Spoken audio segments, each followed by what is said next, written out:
నమస్తే. ఇన్నాళ్ళు నన్ను సపోర్ట్ చేస్తూ, ఎంకరేజ్ చేస్తూ మీ ప్రేమని నాకు అందిస్తున్న ప్రతి ఒక్కరికి కృతజ్ఞతలు. అలాగే ఈ వీడియో కూడా ఖచ్చితంగా మీకు ఉపయోగపడుతుంది. లైక్, షేర్ అండ్ సబ్స్క్రైబ్ చేసి మీ సపోర్ట్‌ని నాకు అందించండి. అలాగే ఈ వీడియో పట్ల మీకున్న అభిప్రాయాన్ని కామెంట్ సెక్షన్‌లో కామెంట్ చేసి తెలియజేయండి. ఇప్పుడు వీడియోని చూద్దాం.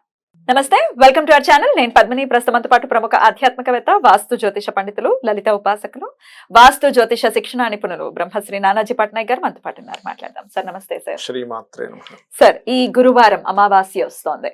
చాలా చాలా విశేషవంతమైన అమావాస్య అని ఖచ్చితంగా చెప్పుకోవచ్చు. ప్రతి అమావాస్యకి ఇదే చెప్తారు అని అనుకోవద్దు. ఎందుకంటే అటు గ్రహ కూటమి జరగబోతోంది ఈ అమావాస్యకి. పంచగ్రహ కూటమి ఎలాగో జరుగుతోంది, షష్టగ్రహ కూటమి యురానస్ కూడా ఉంది కాబట్టి కూటమి జరగబోతోంది. అలాగే శని జయంతి కూడా జరుపుకుంటాము వైశాఖ అమావాస్య రోజు. చెప్పండి సార్, చాలా చాలా పెక్యులర్ డే కాబట్టి ఎట్లా వినియోగించుకోవచ్చు ఆ రోజు? ఇది ధన అమావాస్యగా చెప్తారు. ధన అమావాస్య అంటే ధనస్థానంలో న్యాచురల్ సెకండ్ హౌస్ లో అధిక గ్రహాలు ఉన్నాయి. ఎప్పుడైతే న్యాచురల్ సెకండ్ హౌస్ లో అధిక గ్రహాలు ఉన్నాయో న్యాచురల్ సెకండ్ హౌస్ లో ఇది ఫైనాన్షియల్ గా ఎదుగుదల ఇస్తుంది. అంటే ఎవరైతే ధనం కోసం బాగా ఇబ్బందుల్లో ఉన్నామండి, మాకు రావాల్సిన డబ్బులు రావట్లేదు, లేకపోతే నేను చేస్తున్న వ్యాపారం ద్వారా అభివృద్ధిలోకి రాలేకపోతున్నాము అని అనుకున్నప్పుడు మాత్రం ఇట్స్ వెరీ క్లియర్లీ షోయింగ్ దీని ద్వారా మీకు ధనయోగం అనేటువంటిది పట్టనుంది అనేటువంటిది చాలా స్పష్టంగా చూపిస్తుంది. అయితే ఇక్కడ ఈ ధనమావాస్య ఏదైతే ఉందో ఇది మీకు మంచి ఫలితాలు రావాలి దీంట్లోనే అని అనుకుంటే కనుక అమావాస్య నాడు అమ్మవారి ఆరాధన. అందులో పర్టికులర్గా అమావాస్యకి ఎప్పుడు కూడా మీరు ఈ అమావాస్యకి 5 గ్రహాలు కలిసి ఉంటున్నాయి కాబట్టి 5-6 తేదీల్లో ఈ పంచగ్రహ కూటమి ఉన్నాయి కాబట్టి వీలైనంత మటుకు ధనం ఉంది, స్తోమత ఉంది అంటే గనక 5 రకాల పదార్థాలు అమ్మవారికి నైవేద్యంగా పెట్టండి. పాయసాన్నము, దద్దోజనము, పసుపుతో కూడినటువంటి పులిహోర, గూడాన్నము ముఖ్యంగా, అదేవిధంగా శనగలతో చేసినటువంటి పదార్థం. ఎందుకు అంటే శనగలు గురువు ప్రతీక, గురువు కూడా ఆ పంచగ్రహ కూటమిలో ఉన్నాడు కాబట్టి. పెసలతో చేసిన పదార్థం బుధుడికి సంబంధంగా పెట్టచ్చు, లేదా ఆకు ఒక్కతో చేసినటువంటి మనం ఆ యొక్క తాంబూలం కూడా నైవేద్యంగా పెట్టచ్చు. ఈ రకంగా 5 గ్రహాలు ఎప్పుడైతే 5 గ్రహాలకు సంబంధించినటువంటిది ఏదైతే మనం నైవేద్యంగా పెడతామో అమ్మవారికి సంతృప్తిని, అంటే మనం ఎంతో ప్రేమగా పెట్టినటువంటిది. ఒకవేళ మాకు అంత స్తోమత లేదండి, అవన్నీ చేసుకోలేము, నాకు చేయడం రాదు అనుకుంటే కనుక సింపుల్ 5 రకాల పళ్ళు పెట్టండి. ఒక జామ పండు, లేకపోతే ఒక దానిమ్మ పండు, ఒక అరటి పండు, ఇప్పుడు మామిడి పళ్ళు కూడా ఉన్నాయి. మామిడి పళ్ళు గురువుకి ప్రతీక కాబట్టి అట్లాగా ఇంకో ద్రాక్ష పండు, సీతాఫలం ఏదో పెడతారు, పెట్టండి. దీనివల్ల ఏమవుతుందంటే ఒకటి మనకి బయట ఉండే వస్తువులు ఏవైతే అంటే చెట్ల నుంచి కాచేటువంటివి కావచ్చు, తినేటువంటి పదార్థం ఏదైనా కావచ్చు, దానికి ఒక లక్షణం ఉంటుంది.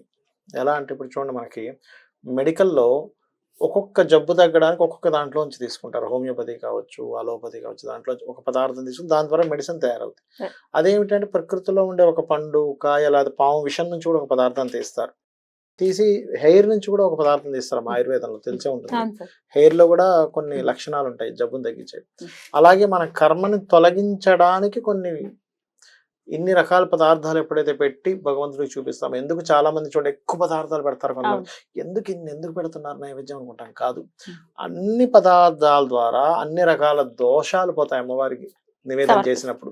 జగన్నాథ స్వామి టెంపుల్ లో ఎక్కువ చూస్తుంటాం. ఎగ్జాక్ట్లీ, జగన్నాథ స్వామి అన్ని ప్రసాదాలు ఎందుకు ఒకటి పెడితే సరిపోతాం, అసలు అన్ని తినడు కదా భగవంతుడు అనుకుంటే అన్ని వాటి మీద ఎప్పుడైతే భగవంతుడి యొక్క దృష్టి పడిందో అవన్నీ కూడా కొంచెం కొంచెం తీసుకోవడం ద్వారా మనకి అన్ని రకాల దోషాలు పోతాయి. అది కూడా ఎందుకు మనం పదార్థాలు ఎందుకు పెట్టమని చెప్పాము, food house is second house, food తినే ప్రదేశం. ఈ వెళ్ళి సెకండ్ హౌస్ లో కూర్చున్న 5 పదార్థాలు, ఈ ఎక్కువ పదార్థాలు నైవేద్యంగా పెట్టి దాని ద్వారా తీసుకునేటువంటిది ఏదైతే మనం అనుగ్రహం ఉందో ప్రసాదంగా, దాని ద్వారా దోషం పోతుంది. అది ఇక నైవేద్యం పెట్టి ఆ రోజు ఉపవాసం ఉండాల్సిన అవసరం ఏమీ లేదు. ఏకాదశిగా ఉండాలి, అమావాస్య ఉపవాసం ఉండాలి. కొంతమంది ఒక పొద్దు చేస్తారు, కొంతమంది చేస్తారు పొద్దున్న నుంచి సాయంత్రం వరకు అలాగే ఉండి సాయంత్రం చుక్క చూసి భోజనం చేయడం అంటారు. లేదా అలాగా సాయంత్రం వరకు ఉండి సాయంత్రం పూజ అయిపోయిన తర్వాత తింటారు. ఇది ఉదయము సాయంత్రం 2 సార్లు పూజ చేసుకోవచ్చు ఈ అమావాస్య నాడు. ఈ అమావాస్య నాడు సహజంగా లలిత అమ్మవారి దగ్గర పటం దగ్గర చక్కగా ఇల్లు క్లీన్ చేసుకొని, ముందు రోజే క్లీన్ చేసుకొని చక్కగా మీరు ఆ రోజు అమ్మవారి పటానికి అలంకరణ చేసుకొని లలితా సహస్రనామాలు పూర్తిగా చదవడం.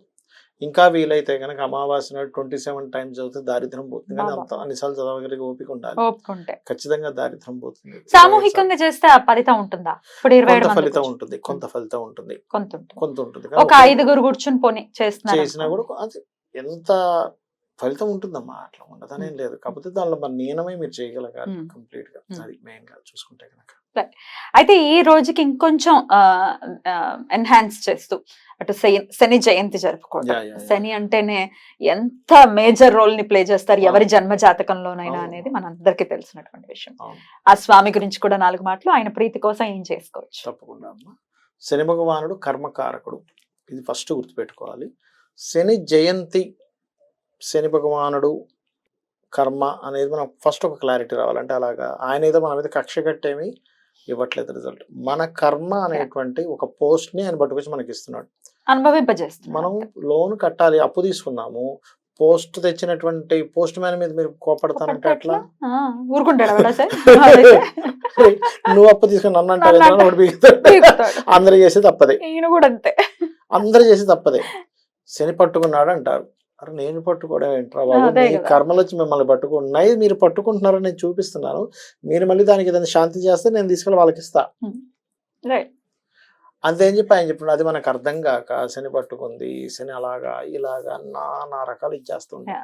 అది ఇంకా పెద్ద దోషం. ఎందుకంటే ఇవన్నీ దేవతలు, గ్రహాలన్నీ కూడా దేవతా దూషణ. మనం చూడండి, ఒక భక్తుడు ఉంటేనే భక్తుని దూషిస్తేనే చాలా పెద్ద దోషం అంటాం. అది తగులుతుంది అంటాం. దైవ దూషణ ఇంకా పెద్దది కదా, డెఫినెట్లీ అంతే సార్, ఇంకా పెద్దది కదా. అక్కడ మనం మిస్టేక్ చేస్తున్నాం, అది చేయకూడదు. ఒకటే అనుకోవాలి, స్వామి నేను ఏదో తప్పు చేస్తుంటే అజ్ఞానంలోనో తెలుసో తెలియకో కామంలోనో నా జ్ఞానం ఇదయ్యో ఏదో తప్పు చేసేసా, నన్ను క్షమించి నీ పాదాలు పట్టుకుంటున్నా అనుకోండి, అక్కడ రిలీఫ్ అనేటువంటిది వస్తుంది. అంతేగాని శని ఇలా పట్టుకున్నాడు కాబట్టి దీన్ని ఇప్పుడు ఏం చేయాలి, ఏం బలి ఇవ్వాలి అనుకుంటే కాదు, ఆహాన్ని బలి ఇవ్వాలి. ఆహాన్నే బలి ఇవ్వాలి. ఏం చేయమంటారు సార్ ఆయన ప్రీతి కోసం? ఒకటేనమ్మా, శని ఎప్పుడు కూడా లేబర్స్, మన కింద పనిచేసే వాళ్ళు, పని వాళ్ళు, ముసలి వాళ్ళు, బాగా ఏజ్డ్ పర్సన్స్ లో ఉంటాడు అని చెప్తుంది శాస్త్రం. కార్మికులు కర్షకుల మీద ఉంటారని చెప్తుంది శాస్త్రం. వాళ్ళని సంతోష పెట్టేలాగా మీరు ఏదైనా ఇవ్వగలగాలి. వాళ్ళకి 100 రూపాయలు ఇవ్వండి, కొనుక్కోనరా, మీ పిల్లలు కొనుక్కోను, 500 ఇవ్వండి, 100 ఇవ్వండి, వాళ్ళకి ఏదో చొక్కా ఇవ్వండి, అప్రిషియేట్ చేయండి. ఇవన్నీ కాదు, అప్రిషియేట్ చేయండి. తిన్నావా అని అడగండి కనీసం.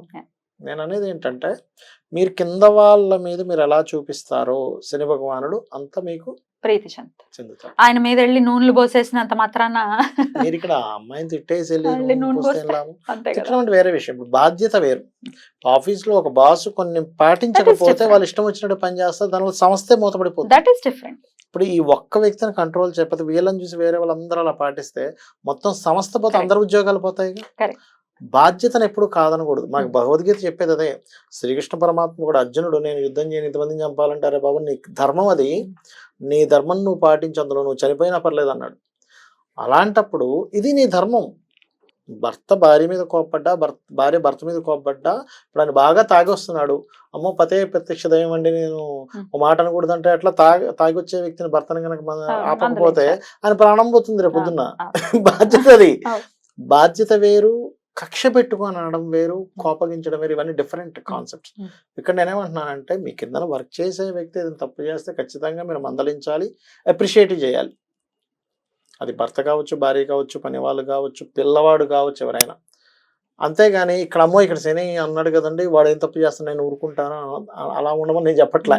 ఆయన శని కదా, అమ్మ మనం అనకూడదని కాదు. ఆయన తప్పు చేస్తే ఆయన చెప్పాలి, మందలించి చెప్పాలి, ఇంకోసారి చేయకూడదని చెప్పాలి. ఆయనకి ఇచ్చే అప్రిషియేషన్ ఇవ్వాలి, ఆయనకి ఇచ్చే గౌరవం ఇవ్వాలి. ఇది మనం అర్థం చేసుకోవాలి. Right sir. రెమెడీస్ చేసేయటమే కాదు, పూజలు చేసేయటమే కాదు, నిత్య దైనందిన జీవితంలో మనం చేసేటటువంటి తప్పుల్ని కూడా సవరించుకోవాలి. 100% సవరించుకోవాలి. అద్భుతం సార్. సో డెఫినెట్ గా గ్రహ కూటమి జరుగుతోంది ఈ 2 రోజుల్లో, మరింత విశేషంగా జరగబోతోంది కాబట్టి అమ్మవారి ఆరాధన అన్నిటికీ ఆన్సర్ అని ఖచ్చితంగా. 100%. ఒక్క నామం ఏదైనా చేసుకోవాలంటే ఏం చెప్తారు సార్? అనాకలిత సాదృశ్య చుబుక శ్రీ విరాజితాయే నమః. అమ్మవారి గడ్డ శోభకు సంబంధించి గడ్డ విగ్రహ కూటమికి. Right sir. అద్భుతం సార్. చాలా బ్యూటిఫుల్ గా ఎక్స్ప్లెయిన్ చేశారు. ప్రతి ఒక్కరూ కూడా ఇది ఈ రోజును వినియోగించుకోవాలని మనస్ఫూర్తిగా కోరుకుంటూ థ్యాంక్ యూ సార్. నమస్తే. శ్రీమాత్రే నమః.